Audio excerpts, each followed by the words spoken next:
the funny thing is that the listening device, let me admit, Nyla, okay, started not to work when we were doing the lesson regarding the headphones and the hearing devices.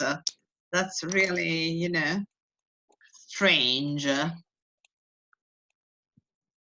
Sorry. Okay. Now, look at the book cover. We are at page 91, and the book review information. So then from this book, we should understand, what do you think is the book about? And how do you think the three teenagers feel? So can you read the title, Carla? Yes, the winter of our disconnect. This is our time. No. And they say frank, funny, and incredibly inspiring. By oh yes, on the top, frank, funny, and incredibly inspiring. Okay, and and can you read even the intro here? How one family pulled the plug on their technology and lived to tell, text, tweet the tale. Okay, and so how do you think, what do you think is it about, Elisabetta, this book? Just watching the cover. It seems that they decide to live without connection, so without any smartphone, any tablets, any laptop, in a period in life that is impossible to live without. Yeah, at the moment, yes, but probably the book was, I mean, for sure the book was written before it. Probably. And how do you think the three teenagers are feeling actually? I mean, in that... this experience. I think they are very, very angry with the family, with the parents. It seems for desperate, this experience. Actually, really desperate. Okay.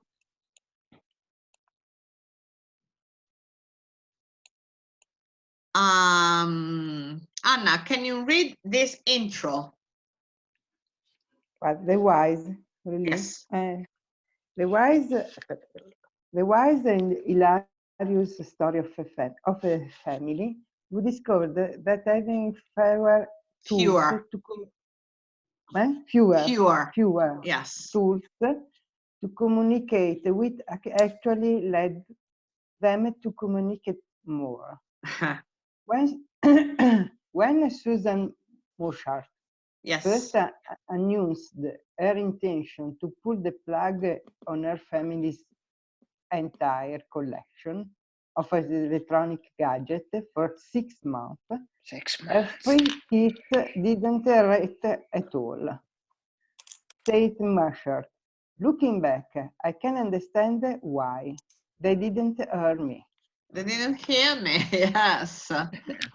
So the title is a play on words. Shakespeare, you know the title, The Winter of Our Disconnect. It is the Shakespeare plays Richard III opens with the famous phrase, "Now is the winter of our discontent." Do you know it? Do you know this play, Richard III by Shakespeare? Where does the... But I don't remember when we know the title. About. Oh, this is beautiful. I have to find out a very good part that was played by a great actor, and because Richard III is that king that was hung back and it was, you know, all the trouble that he had, and that he was going to suffer to his people, actually. But I have to look at for it, and I want to send you a part of this that is one of the best solo theater play that you can find, and it's really fantastic. But of course, the phrase is a bit different because it's the winter of our discontent. Discontent. And not disconnect, of course. Now we are going to listen to part 1 of this radio breakfast show where the guests are discussing this book. And we should understand by listening these 6 questions. 1, why did Susan Mouchard decide to do the experiment? 2, was it just her children who were spending too much time using technology? 3, who are digital immigrants and digital natives? 4, what gadgets did Susan Mouchard's family have to switch off and where? It seems like there rischia tutto, this one. 6, what were they allowed to use? And 6, how did she get the children to agree to the experiment? Now we listen to it and we try to answer to these 6 questions. Okay, let me see if it's working. I hope so.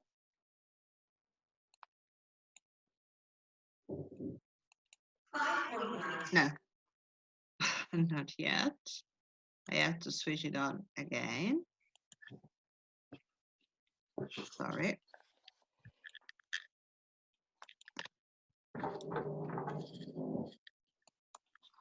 Okay.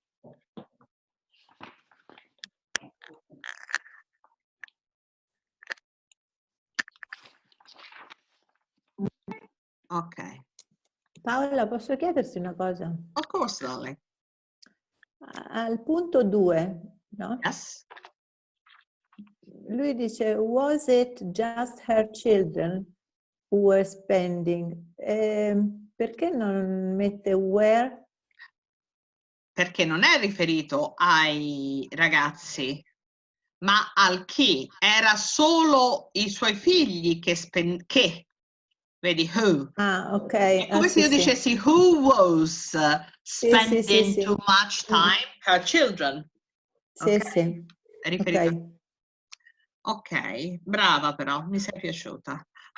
Grazie. Oggi sto dormendo proprio, ho il cervello atrofizzato che tu mi dici mi sei piaciuta, è una iniezione di fiducia. Di fiducia. Coraggio. Pensa, io mi sono addormentata alle 5 questa mattina. Yeah. E sei così sveglia, cioè Sì, ti fa bene? sì, Ti fa perché bene. mi sono svegliata con una leccata di cane Che ti ha alle rinfrancato. 9. Quello Adesso rimedia tutto. Ok, let's listen to it.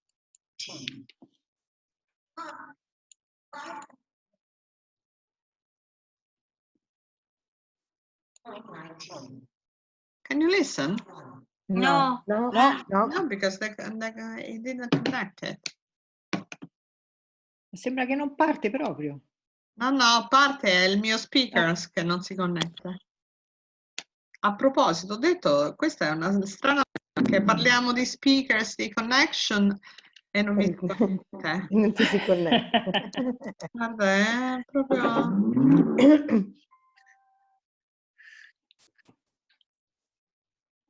Vediamo se va. No, ancora no. Lo rimetto. Ecco, ora forse sì, è partito, ho sentito il suono, ma che niente.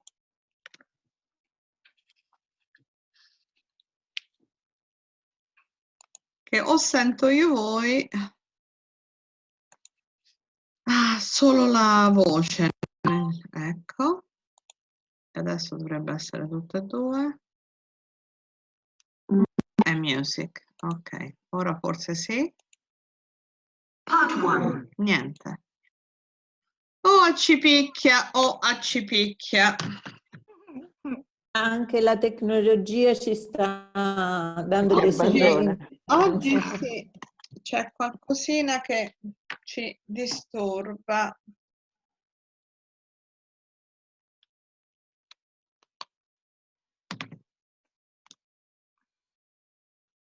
Speakers, ok. No. Ah, ma allora.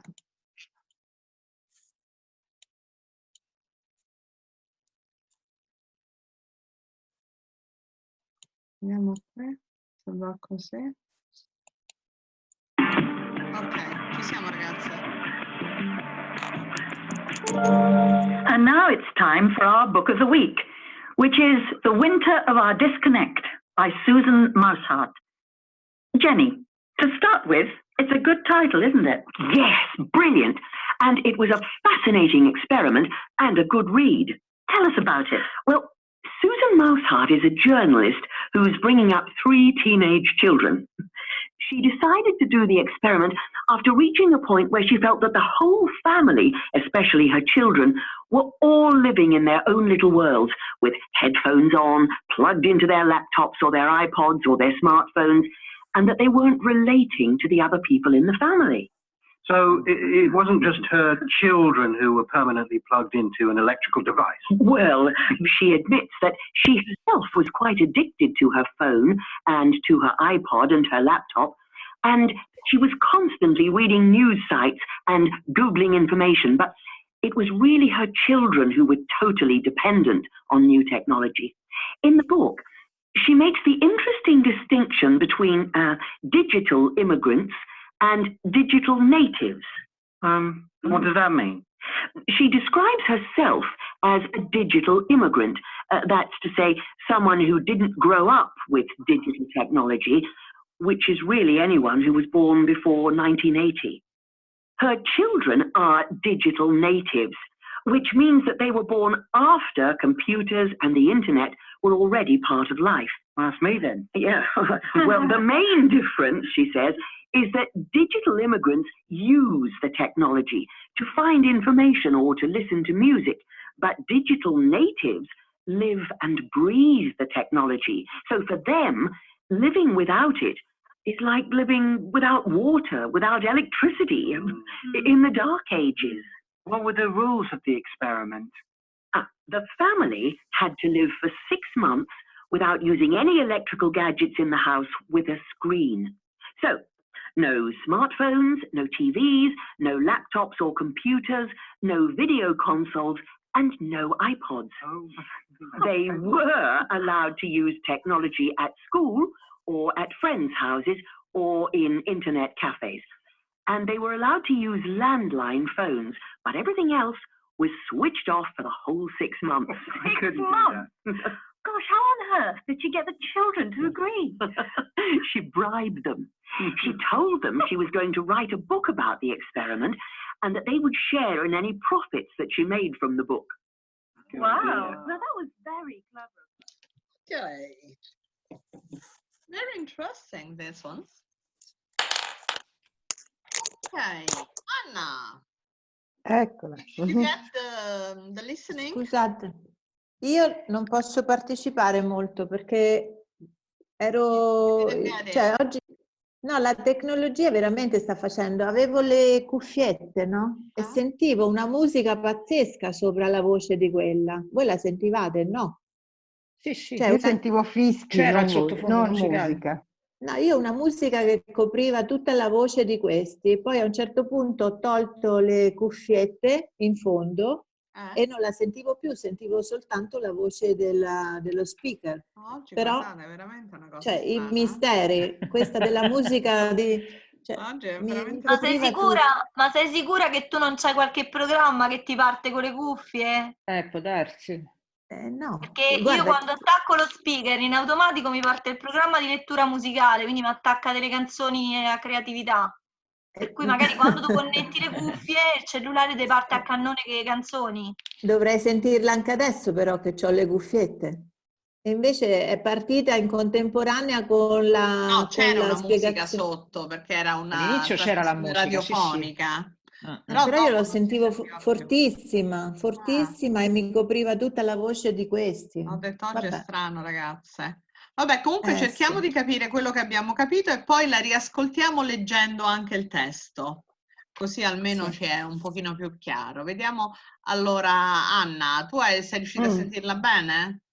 La prima parte non tantissimo, la seconda meglio, però ci provo, Allora, dai. facciamo che le domande le facciamo e chi ha capito risponde, senza chi ha così. Ok, number one. Why did Susan Marshall decide to do the experiment? Because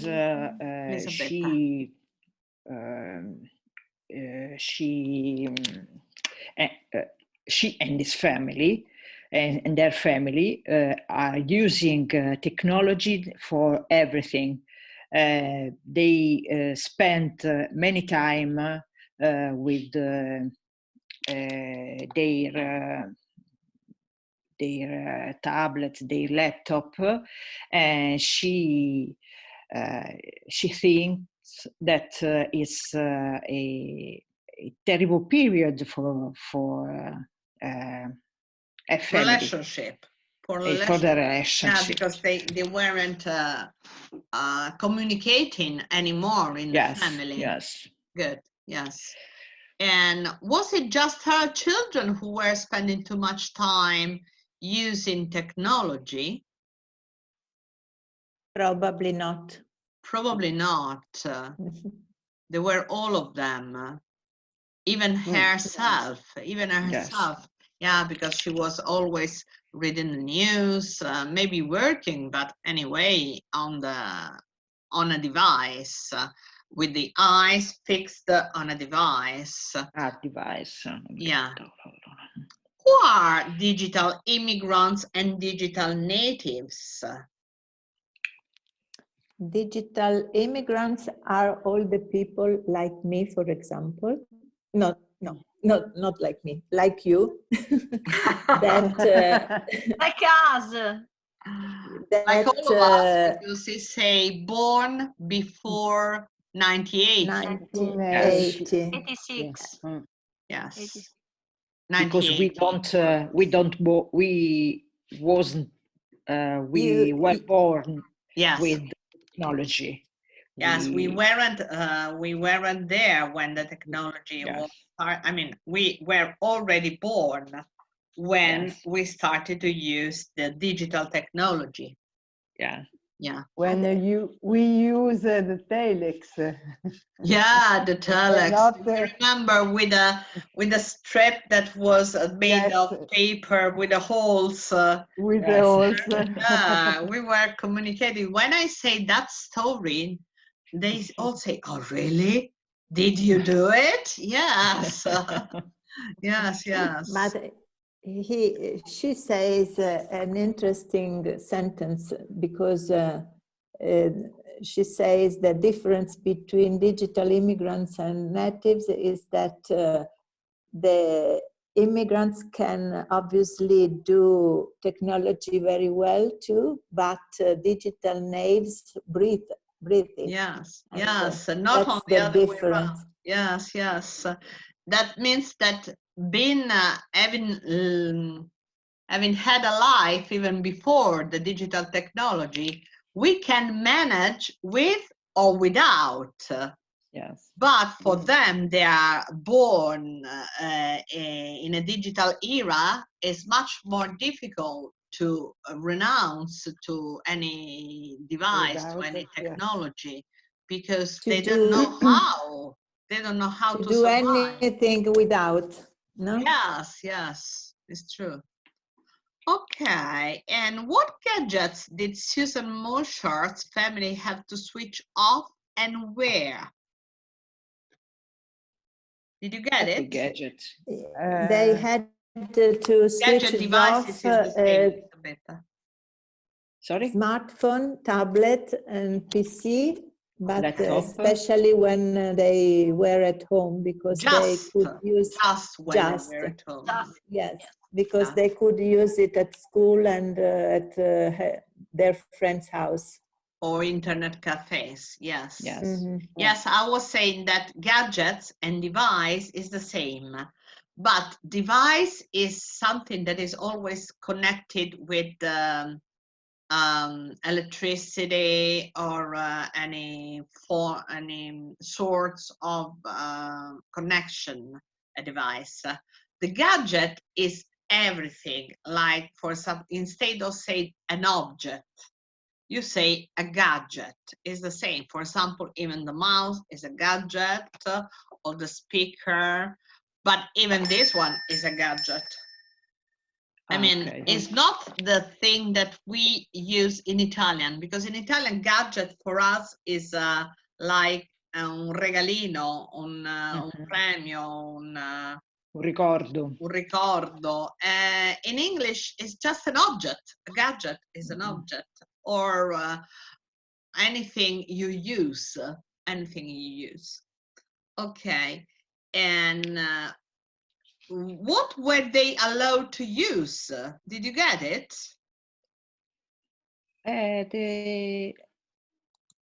Were they allowed? Another kind of phone. Technology at school.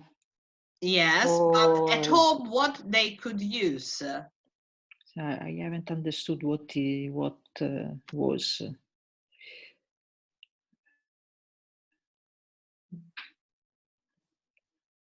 Phone. Gadget without screen? Gadget without screens, devices without screen. For example, without, sorry? With screen. without screen. Ah, without screen, okay. So, for example, the home telephone. Headphones. Yeah, the headphones for the music also. Yeah, the headphones for the music, but not with the iPod, because the iPod has got a screen. No, with a vintage stereo. Yes, but yes, with a vintage stereo. Yes, you could. Yes, vintage. Yeah. And how did she get the children to agree to the experiment? Because she wants to write a book. Yes, but about the argument. Yes, but why do they agree? I mean, it's her business. If she wanted to write a book, they could even say, we don't care. So why do they agree? She made a promise to them. Which promise? The profit. Yes, the profit. She promised them. She made from the book. Yeah, that all the profits from the book, she will have to share with them. She will share the profits of the book with them. Okay, that's why they agree. Okay. Ok, venali sti figli, eh? Yeah. Are you surprised? Are you surprised? Okay, now we're going to listen to part 2, and we see how the experiment, if it was positive or negative, and why. Let's see if now it's working, hopefully. 5.20, part 2. So what were the results? Was it a positive experience? At the end of the book, Susan says that it was a positive experience in every way. At first, of course, the kids complained bitterly. They kept saying they were bored. But then they started to talk to each other again, to go and sit in each other's rooms and chat. They got interested in cooking and reading. They went to the cinema together. They played CDs on the CD player.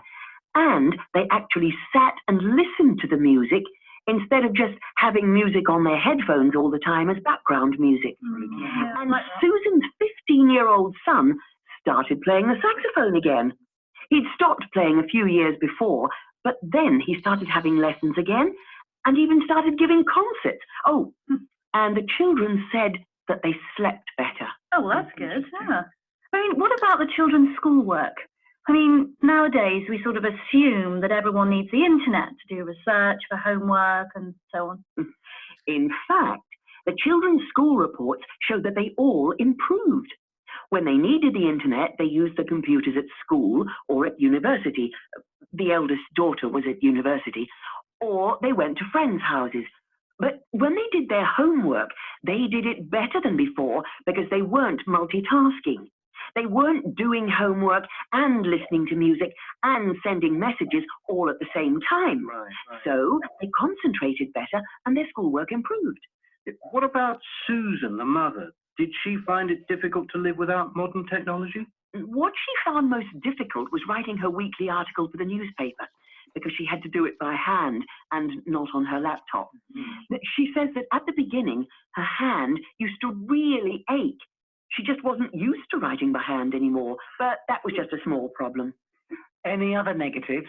Well, of course, the phone bill for their landline was enormous. Yeah, I can imagine. Has the experiment had a lasting effect? Susan says that it has. She thinks that they all get on much better as a family. Her son is still playing the saxophone, and he sold his video console. They've all realized that we live in a digital world, but that we need to disconnect from time to time and to reconnect to the people around us. So they have new rules in the house, like no TVs in bedrooms and no TV in the kitchen where they eat, and no wasted hours on the internet. Oh, great. And that would be a good rule for me too. Okay, so you see, when we go on with the level and the book, even the length of our listening, they get always longer and longer. In fact, this is a bit less than 3 minutes, but actually we were used to 1 minute or 2 minutes listening. So that means that you can start to listen and understand longer conversations like this one. Did you get the conversation more or less? Did you get it? I had some difficulties in the central part of the story. Okay. I understood better the first and the last, but I lost something in the middle. Okay, so what we are going to do now, this exercise we do in another way, not following the book itself. So we put it up here.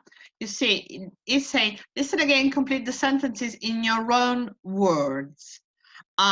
We trying to listen to it again and put the missing words. Okay, each one will do it while listening and reading again, because I put the open script here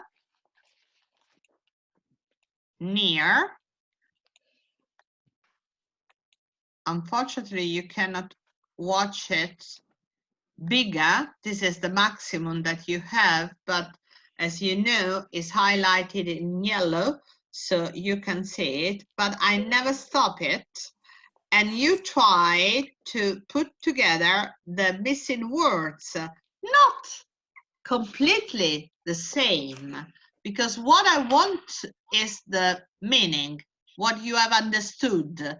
So at the beginning, the children complete that, you will read it, but it's not important that you just put the same, exactly the same words, okay? So we can do it because we have 10 minutes more, and we do it starting right now. Did you get it? Avete capito cosa fare? Yes. Ok, perfetto. Bravissime. 5.20, Part 2. So what were the results? Was it a positive experience? At the end of the book, Susan says that it was a positive experience in every way. At first, of course, the kids complained bitterly. They kept saying they were bored. But then they started to talk to each other again, to go and sit in each other's rooms and chat. They got interested in cooking and reading. They went to the cinema together. They played CDs on the CD player, and they actually sat and listened to the music instead of just having music on their headphones all the time as background music. And Susan's 15-year-old son started playing the saxophone again. He'd stopped playing a few years before, but then he started having lessons again and even started giving concerts. Oh, and the children said that they slept better. Oh, well, that's good. Yeah. I mean, what about the children's schoolwork? I mean, nowadays we sort of assume that everyone needs the internet to do research for homework and so on. In fact, the children's school reports showed that they all improved. When they needed the internet, they used the computers at school or at university. The eldest daughter was at university. Or they went to friends' houses. But when they did their homework, they did it better than before because they weren't multitasking. They weren't doing Homework and listening to music and sending messages all at the same time. Right. So they concentrated better and their schoolwork improved. What about Susan, the mother? Did she find it difficult to live without modern technology? What she found most difficult was writing her weekly article for the newspaper, because she had to do it by hand and not on her laptop. She says that at the beginning, her hand used to really ache. She just wasn't used to writing by hand anymore, but that was just a small problem. Any other negatives? Well, of course, the phone bill for their landline was enormous. Yeah, I can imagine. Has the experiment had a lasting effect? Susan says that it has. She thinks that they all get on much better as a family. Her son is still playing the saxophone, and he sold his video console. They've all realized that we live in a digital world, but that we need to disconnect from time to time and to reconnect to the people around us. So they have new rules in the house, like no TVs in bedrooms and no TV in the kitchen where they eat, and no wasted hours on the internet. Oh, great. And that would be a good rule for me too. Okay.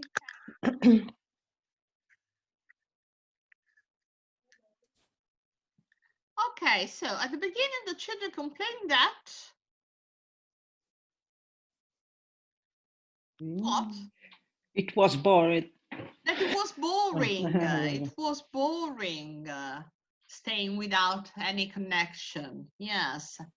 And later they started to